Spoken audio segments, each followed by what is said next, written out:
My first reaction to the marketing of Twisted Metal Head-On Extra Twisted Edition was a bit of shock. This game is supposed to be a treat for die-hard fans of the franchise, and yet I had no idea that people even gave a crap about car combat anymore.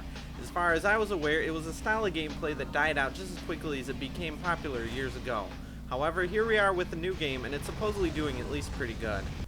Obnoxious title aside, I was anxious to see just how this game would end up presenting itself. I did very little research on this title before purchasing it, and while I had heard that it contained a port of the PSP Twisted Metal game released back in 2005, as well as some lost levels from the cancelled Twisted Metal Black 2, I was hoping that they melded them together in a uniform manner. Unfortunately, they didn't. It's rather apparent that this was indeed a mishmash budget release of a title which gathered materials from different pieces without any sort of full refinement.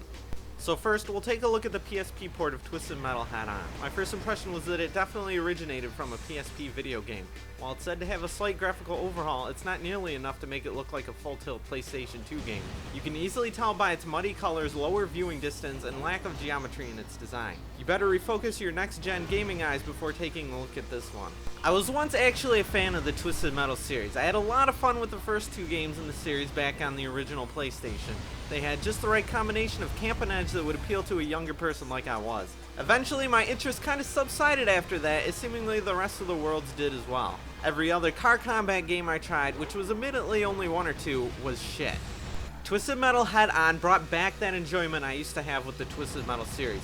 It's a straightforward release with the gameplay precisely by the books in terms of how you'd expect, but it was still good. I was in for a series of shocks as I slowly pieced together in my mind who all the characters were, while even remembering shards of their backstories. I was zipping around the stages, blowing crap up, and having a very simplistic fun. I was quite surprised. Originating from the PSP, Head-On carries a few other negative traits beyond its visuals. The stages weren't quite as expansive as they've been in titles like Twisted Metal Black, and there was no real innovation, although with the sparse releases of the Twisted Metal series, it hardly seemed to matter. Once again, the two-player modes are back so you can have fun challenging each other or working together. The Twisted Metal storyline is moderately interesting too. Calypso is once again holding a tournament where the winner is granted any single wish he or she may desire. While there really isn't much to it, I still found myself wondering what the individual drivers would end up wishing for, and how or if they'd get screwed over. The multiple endings did a good job of adding to the replay value. This was heavily needed too, as it only took an hour to beat this game. Second on the plate are the lost levels. It's the Twisted Metal Black 2 levels that never were. Now here were the geometry and look I was hoping for on the PlayStation 2. The level designs lacked some refinement as they were never fully completed, and so this is probably the lesser exciting of the two segments on this title, but it's still a nice addition. Unfortunately, there are only 4 of these levels.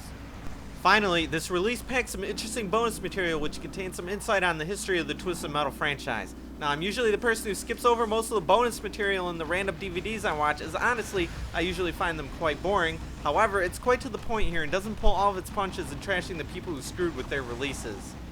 At first I was unhappy with the presentation of Twisted Metal Head-On Extra Twisted Edition, but I eventually got over it. I had a lot of fun with this one, and there's some decent replay value as well. I can accept that they basically had no budget in creating this piece, and while at the same time I can appreciate the fact that this game only retails at $20 on release. There's really no point in them producing the ultimate upgrade to this title anyway. I'd much rather the original creators put their time, attention, and resources towards the upcoming PlayStation 3 Twisted Metal game instead. There's little value in reworking something that already works.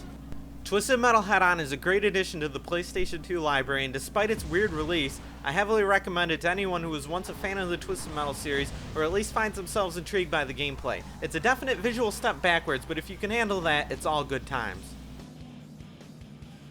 I give Twisted Metal Head-On Extra Twisted Edition an 8 out of 10.